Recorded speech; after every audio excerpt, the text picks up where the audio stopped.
Alô, alô, galerinha de Parnamirim.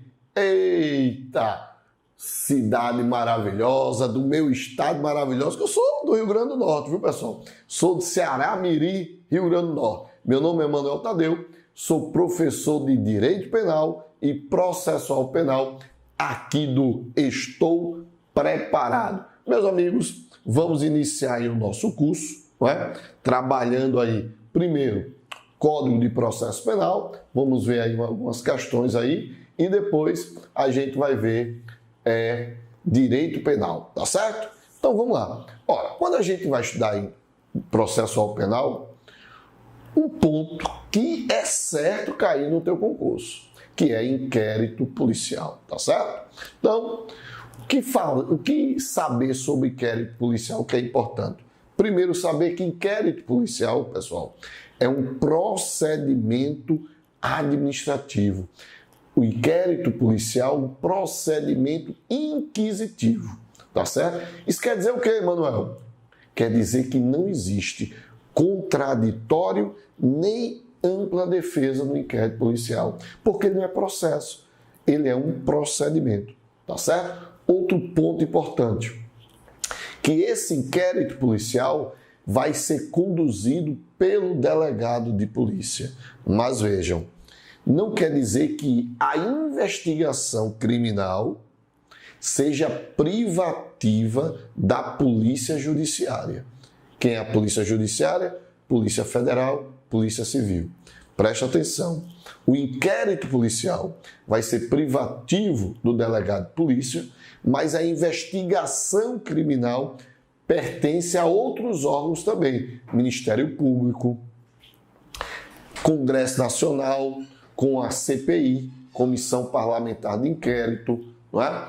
a Polícia Militar, com inquérito penal militar. Então, a investigação criminal, ela não só pertence à Polícia Judiciária, mas também aos outros órgãos. Agora, o inquérito policial pertence, é privativo aí do delegado de polícia, ou seja, da Polícia Judiciária, Polícia Civil e Polícia Federal. Outro ponto importante quando você vai estudar inquérito, não é? Prazos, tá certo? Então, quando se vai trabalhar inquérito, lembre-se dos prazos. Então, que prazos são esses, Emanuel? Prazos quando o indivíduo estiver preso, prazos quando o indivíduo estiver solto. Então, a regra geral. Regra geral, qual é? O prazo é de 10 dias quando o indivíduo estiver preso, 30 dias quando o indivíduo estiver solto, podendo esse prazo ser prorrogado. Regra de exceção, que é na Polícia Federal. Na Polícia Federal, veja só, Polícia Federal mais aparelhada, né? Muito mais equipada que a Polícia Civil dos Estados, o prazo é diferente. O prazo do réu preso, do indivíduo preso, é de 15 dias, podendo ser prorrogado por mais 15, e se ele estiver solto, 30 dias, também podendo ser prorrogado. Então, veja aí que prazos distintos que você tem que prestar atenção na hora da prova em que ele está se baseando.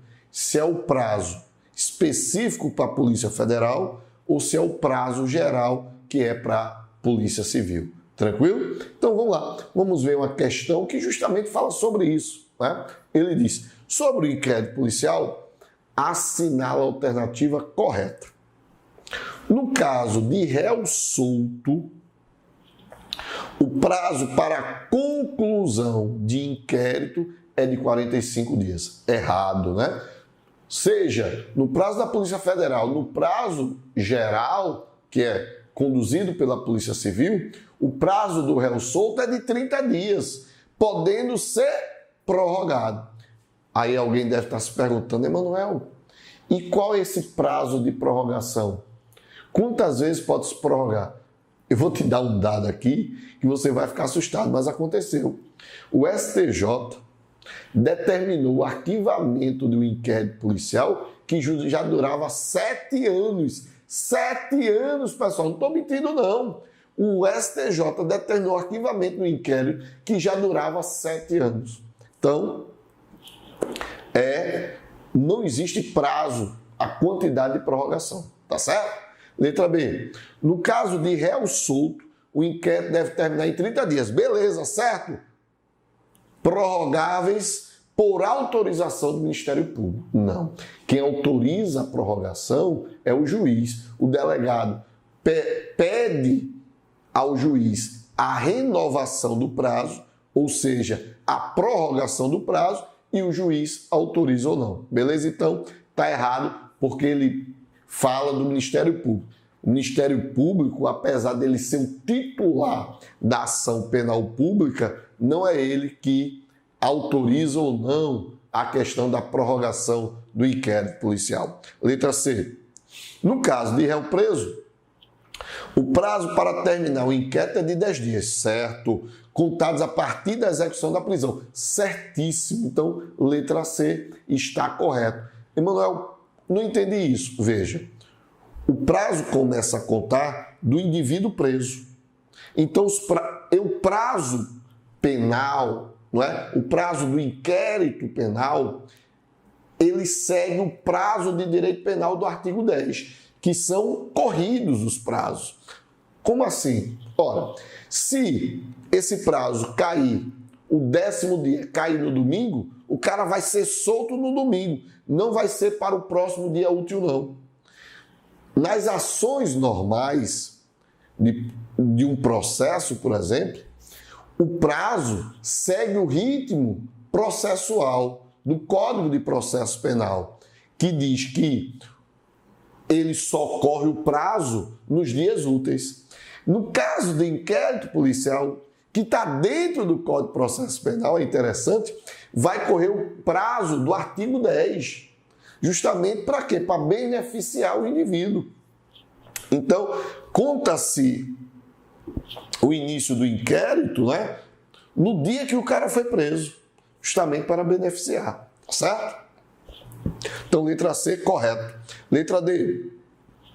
No caso de réu preso, o prazo para terminar o inquérito é de 10 dias, contados a partir da expedição. Não, a partir da prisão e não da expedição do mandado. Letra E. No caso de réu solto, o inquérito deverá terminar em 90 dias. Não é? O prazo é de 30 dias, sendo prorrogável por igual período. Aí as prorrogações podem ser 30, enquanto o juiz decidir que pode haver essa prorrogação. Beleza? Muito bem. Vamos lá. Questão de número 2, também em relação ainda ao inquérito policial. Acerca do inquérito policial brasileiro, assinala a alternativa correta. A presidência da investigação de natureza criminal, presta atenção, é privativa da Polícia Judiciária. Eu falei no início aqui da nossa aula que a investigação de natureza criminal pertence não só à Polícia Judiciária. Quem é a Polícia Judiciária? Polícia Federal, Polícia Civil. Por que elas são Polícia Judiciária, Emanuel? Porque são polícias repressivas. Elas vão atuar após o cometimento do crime. Polícia Militar, por exemplo, é uma polícia preventiva. Ela atua antes do cometimento do crime. Apesar que, quando a gente estuda a competência da Polícia Federal, somente a Polícia Federal, a gente vai observar que a Polícia Federal, tanto ela é repressiva, como ela é preventiva, tá? Tá lá no artigo 144, né, da Constituição Federal. Mas a ideia aqui é dizer que a investigação criminal não é competência apenas da Polícia Judiciária.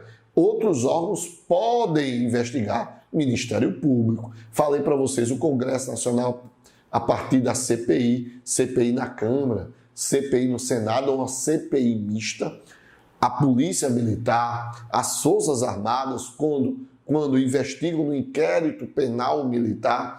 Então, por isso que essa letra A está incorreta. Letra B. É permitido ao Ministério Público conduzir o inquérito policial com uma autoridade máxima. Errado. Por que está errado? Porque o inquérito policial, quem conduz, é privativo do delegado de polícia. Tá certo? Então, não pode o Ministério Público conduzir o inquérito policial. Letra C. A autoridade policial pode contrariar a moralidade ou a ordem pública na reprodução simulada de fatos concernentes a crimes contra a dignidade sexual. Veja só, reprodução simulada é justamente a reprodução do crime, não é? Então, no Código de Processo Penal, permite-se que o delegado faça essa reprodução que a gente chama de reconstituição do crime. Permite-se que o delegado faça isso, desde que a polícia, o delegado de polícia, na sua ação de reconstituição do crime, não contrarie a moralidade ou a ordem pública, tá certo? Então, independente de ser crimes contra a dignidade sexual, exemplo, estupro, ou outro crime, a autoridade policial não pode contrariar a moralidade ou a ordem pública, tá certo? Então, letra C também estaria errada a questão. Letra D. A competência de apuração das infrações penais e da autoria não excluirá a de outras autoridades administrativas, que não a polícia judiciária, a quem, por lei, seja cometida a mesma função. Acabei de dizer logo no início, né, que a competência para a apuração de infrações penais, a investigação criminal, não é apenas da polícia judiciária, mas também de outros órgãos. Então, letra D está corretíssima. Letra E, do despacho que indeferir o requerimento da abertura de inquérito, caberá recurso para o Tribunal Regional Federal. Errado. Quando você vai lá na delegacia e pede a abertura do inquérito e o delegado se recusa a abrir esse inquérito, você, segundo o Código de Processo Penal, você faz um recurso ao diretor-geral da Polícia Civil, que na doutrina também diz que pode ser ao secretário de Segurança Pública, mas esse recurso não é a Justiça, não é o Poder Judiciário, é a própria polícia em uma hierarquia superior, ou seja, o diretor-geral da polícia, o secretário de Segurança Pública, né? Então chama-se isso, até tem um nomezinho para esse recurso, chamado recurso inonimado. Então, o delegado não é obrigado a você chegar lá e ele fazer a abertura do inquérito policial, até porque o inquérito policial é um ato discricionário, né, do delegado de polícia. Ele vai analisar se aqueles fatos apresentados compõem um conjunto probatório suficiente para que ele inicie o inquérito policial. Beleza? Então, letra D é a correta. E outra questão, né, que sempre cai, falamos de inquérito, mas uma questão que deve cair na tua prova é a questão de ação penal. Então, fazendo a geral aqui de ação, é lembrar que a ação penal ela pode ser pública ou a ação penal ela pode ser privada. A ação penal pública classifica-se em duas: a ação penal pública incondicionada e a ação penal pública condicionada. Qual é a diferença entre ação penal pública incondicionada ou condicionada? Na ação penal pública incondicionada, o titular da ação penal, que é o Ministério Público, no momento que ele tem o conhecimento do crime, ele já pode impetrar essa ação penal. Diferentemente da ação penal pública condicionada, apesar do Ministério Público também ser o titular dessa ação penal, ele não pode impetrar a ação. Por quê? Porque essa ação necessita de condições de procedibilidade ou de prosseguibilidade. Que condições são essas de procedibilidade ou prosseguibilidade?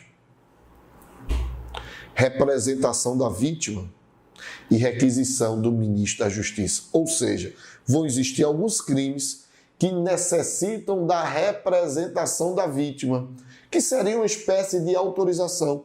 Exemplo, crimes contra a dignidade, contra a liberdade sexual. Então, a vítima de estupro, para que o Ministério Público possa entrar com ação contra o estuprador, a vítima tem que representar, tá certo? E a requisição do Ministro da Justiça nos crimes contra o presidente, contra a honra do presidente da República. E a ação penal pode ser privada.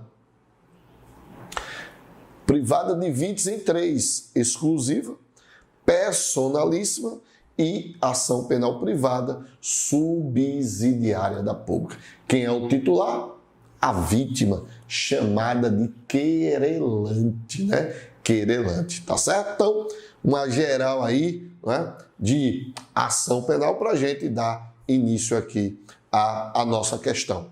Então, no que se refere à ação penal, de acordo com o Código de Processo Penal, é correto afirmar que o Ministério Público é o titular exclusivo de todos os tipos de ação penal, dependendo, porém, nos casos de ação penal privada, de anuência do ofendido para o início. O Ministério Público é o titular exclusivo de todos os tipos de ação penal, dependendo, porém, nos casos de ação penal privada, de anuência do ofendido para o início do processo crime. Errado de duas formas.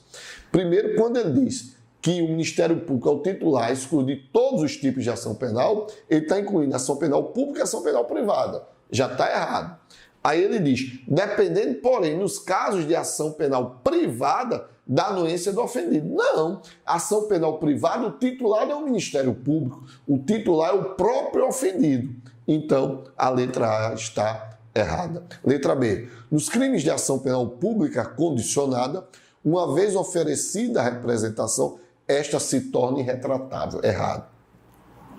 Permite-se, né, a retratação, tá? Até o oferecimento da denúncia, o indivíduo pode se retratar da sua representação, ou seja, ele representou contra o indivíduo que cometeu um crime contra ele, que esses crimes só podem iniciar com ação penal pública condicionada, ele representou e se arrependeu. Até o oferecimento da denúncia, né, cabe aí a retratação. Então, e aí a doutrina ainda fala que cabe também a retratação da retratação, tá certo? Mas aí é para uma aula mais completa que a gente pode trabalhar isso. Mas dizer para vocês que a representação é retratável e não irretratável. Letra C. Nas ações penais privadas, vindo o ofendido a falecer, o processo crime será declarado extinto. Errado. Preste atenção. Na ação penal exclusiva e subsidiária da pública, o indivíduo morrendo, você pode ser substituído, o indivíduo pode ser substituído no processo por outras pessoas. O bizu é CADI, C-A-D-I. Então, quem pode substituir o indivíduo? CADI, C, cônjuge, A, ascendentes, D, descendentes e irmão. Só que não pode haver essa substituição na ação penal pública, ação penal privada, personalíssima. Na ação penal privada personalíssima, o indivíduo morreu, extingue-se. Nas outras, pode haver a substituição pelo CADI. CADI é o bizu. D.